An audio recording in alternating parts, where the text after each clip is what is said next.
Karamounabé, bonsoir. Bonsoir. Vous êtes le coordinateur des sections Europe du Rassemblement du peuple de Guinée, le parti au pouvoir. Le chef de file de l'opposition, Cellou Dalein Diallo, qu'on vient de voir dans le sujet précédent, confirmait hier sa candidature pour la présidentielle du 18 octobre. Il indiquait, je cite, « Alpha Condé n'a pas de bilan, il n'a que des promesses, donc nous allons le battre ». Redoutez-vous une victoire de l'opposition en octobre prochain? Oui, bonsoir, bonsoir à tous les téléspectateurs. Non, pas du tout, surtout de la part d'un opposant qui a un problème de logique avec lui-même. Donc vous vous souviendrez que Cellou Dalein Diallo était le principal investigateur, en tout cas du FNDC. C'est lui qui avait appelé toute la classe politique guinéenne à ne pas participer justement à ces élections. Et aujourd'hui, avec le volte-face qu'il fait, on ne comprend plus rien de tout ce qu'il dit. Aujourd'hui, en fait, en tout cas, le rassemblement du peuple de Guinée qui a porté le président Alpha Condé comme candidat pour les élections à venir n'a absolument pas peur de Cellou Dalein Diallo parce que tout le monde sait que Cellou veut juste participer aux élections pour pouvoir contester après et essayer de créer une sorte de chaos. La vraie logique de sa participation aux élections, c'est ça. Parce qu'aujourd'hui, aucun Guinéen ne peut comprendre que quelqu'un, quand même, qui a passé tout son temps à appeler ses militants à brûler les cartes d'électeurs, à violenter, comment dire, les différents bureaux de vote, que ce dernier appelle aujourd'hui les mêmes militants à voter. Mais ils vont voter avec quoi? Ils ont déjà brûlé leurs cartes d'électeurs. Donc aujourd'hui, nous, le Rassemblement du peuple de Guinée et le peuple de Guinée dans sa majorité n'a absolument pas peur de la candidature de M. Cellou Dalein Diallo. Vous évoquiez à l'instant la stratégie de Cellou Dalein Diallo. Qu'en est-il de celle du président? Sur quel bilan compte-t-il s'appuyer pour obtenir un troisième mandat de la part des Guinéens? Oui, merci beaucoup. Aujourd'hui, en fait, bon, je voudrais juste apporter un petit rectificatif. Aujourd'hui, la Guinée ne parle pas de troisième mandat. On est au premier mandat de la 4e République.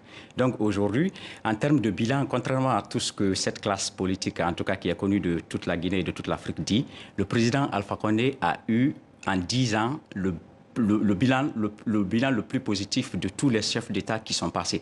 En 40 ans, il a réussi à faire ce qu'aucun chef d'État n'a réussi à faire, en tout cas en Guinée. Quand le président Alpha Condé venait au pouvoir en 2010, la capacité énergétique disponible de la Guinée était de 30 mégawatts. Et donc, aujourd'hui, on se retrouve avec 250 mégawatts. 250 mégawatts avec la construction de très grands barrages à vocation sous-régionale, notamment le barrage de Kaleta, le barrage de Swapiti, les barrages comme Amaria, aujourd'hui en projet, les barrages comme Kogbedu et Fomi.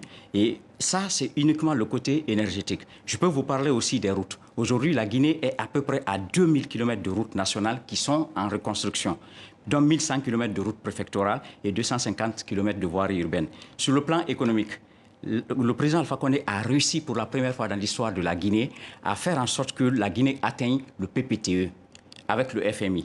C'est grâce au président Alpha Condé qu'il y a aujourd'hui l'unicité des caisses en Guinée. Le président Alpha Condé a essayé sur le plan économique... Vous faites l'inventaire du président Alpha Condé au pouvoir.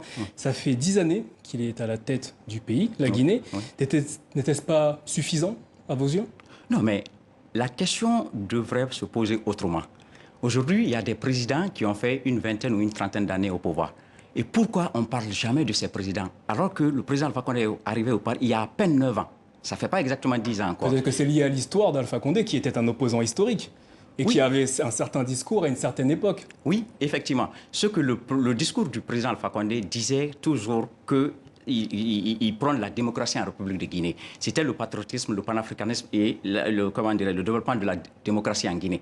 Qu'est-ce que c'est que la démocratie en réalité? C'est la volonté du peuple, c'est ce qu'il dit, Demos Kratos. À partir du moment où le peuple qui vous a élu tient à ce que vous continuiez, on est toujours dans la démocratie. Moi, je ne comprends pas. Le président Alpha Condé ne s'est jamais présenté lui tout seul. Il y a eu des congrès régionaux dans toutes les préfectures de la Guinée et aussi à l'extérieur avec nous ici, notamment ici avec la coordination Europe. La coordination Europe regroupe 7 pays. On a fait nos conventions nationales. Ce sont nous-mêmes qui avons décidé de porter au pouvoir le président Alpha Condé. Au début d'ailleurs, il avait... Oui. Pourquoi avez-vous tant souhaité à ce que le président se maintienne au pouvoir? Mais justement, c'est Rappelons qu'il est au pouvoir depuis 2010. Oui, oui. Pourquoi est-ce que vous avez tenu à ce point ce qu'il se représente? Justement, c'est par rapport à son bilan. Vous savez, l'histoire de la Guinée est très, comment dirais-je, compliquée. On a eu des présidents qui sont restés pendant 24 années au pouvoir. On a vu le bilan de ces présidents. Il y a des présidents, notamment le tout premier président de la République de Guinée, le président Ahmed Sékou Touré, qui était au pouvoir, qui est resté. Et quand il partait, il était resté avec, il était parti avec, comment dirais-je, plusieurs usines qui étaient restées en Guinée, avec une compagnie aérienne, avec beaucoup de choses, notamment sur le plan économique. Et quand le président Lansana Conté est arrivé, qu'est-ce qui s'est passé pendant les 24 années de son pouvoir? Tout ça a été mis à l'eau. Aujourd'hui, le président Alpha Condé est en train vraiment de faire de la Guinée un pays émergent. Avec tout ce qu'il est en train de faire, nous, on n'a pas envie de retomber dans l'histoire pour que quelqu'un vienne au hasard et mette à l'eau toute cette avancée démocratique et économique. Donc c'est pour cela aujourd'hui que le peuple de Guinée souhaite vraiment que le président continue au moins pour un mandat. Concrètement, que peut apporter de nouveau aujourd'hui le président Alpha Condé? Le président Alpha Condé aujourd'hui, comment dire, de nouveau, déjà par rapport à ce qu'il est en train de faire, il y a des projets qui sont, puisque la Guinée quand même, je le rappelle, était pratiquement dans un trou quand il a pris, c'est ce qu'il a dit, c'est ce qu'il a annoncé à son arrivée au pouvoir. Il avait dit que je suis venu trouver un pays, mais pas un État. Donc, il a essayé de mettre en place les fondements d'un État, notamment tout ce qui est institution démocratique et tout ce qui est aussi institution étatique. Aujourd'hui, avec les nombreux projets qui sont en cours, nous pensons qu'il doit continuer aujourd'hui à parachever ces œuvres-là pour ne pas que des opposants comme Cellou Dalein Diallo, dont on a connu le bilan pendant toutes ces nombreuses années, mettent tout ça à l'eau. Donc, la nouvelle constitution permet au président guinéen, qui je le rappelle est âgé de 82 ans, de solliciter 2 nouveaux mandats. Alpha Condé sera-t-il président à vie? Oh non, pas du tout. Pourquoi? Non. Et puis, il y a quelque chose qu'il faut... Ce n'est pas l'âge, en fait, qui est important. Il y a des présidents qui sont arrivés à 25 ans, à 30 ans au pouvoir. Qu'est-ce qu'ils ont eu comme bilan? Ça n'a rien servi. Aujourd'hui, le président Alpha Condé est en meilleure santé que l'ensemble des opposants en Guinée, que ce soit Sidia Touré, que ce soit Cellou Dalein Diallo ou que ce soit Lansana Kouyaté. Donc, ce n'est pas un président à vie.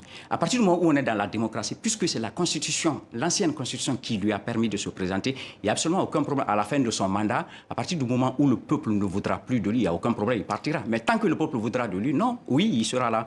Ce n'est pas pour une présidence à vie. Alors, l'opposition guinéenne, mais aussi plusieurs organisations, dont la CEDEAO, affirment que le fichier électoral comporte certaines irrégularités. Plus de 2,4 millions d'électeurs y figurent, sans pièces justificatives. Où en sont les autorités guinéennes dans l'assainissement de ce fichier électoral? Oui, je tiens à préciser déjà que ce ne sont pas les autorités guinéennes qui travaillent sur le fichier. En République de Guinée, contrairement à beaucoup de pays africains, il y a une commission électorale nationale indépendante qui ne dépend ni de l'opposition ni du gouvernement. Et donc cette commission est composée de façon paritaire avec 7 commissaires de l'opposition et 7 commissaires de la mouvance présidentielle. Et donc cette CENI aujourd'hui travaille effectivement sur les 2 400 000 électeurs, entre guillemets, appelés fictifs. En réalité, ce ne sont même pas des électeurs fictifs. Ce qui se passe, c'est qu'il y a des gens qui se sont enrôlés, ils n'ont pas produit de pièces justificatives. Et donc, la CENI récemment a fait un nouveau recensement, donc, où il a appelé effectivement ces 2 400 000 électeurs à venir produire les pièces d'identité justificatives.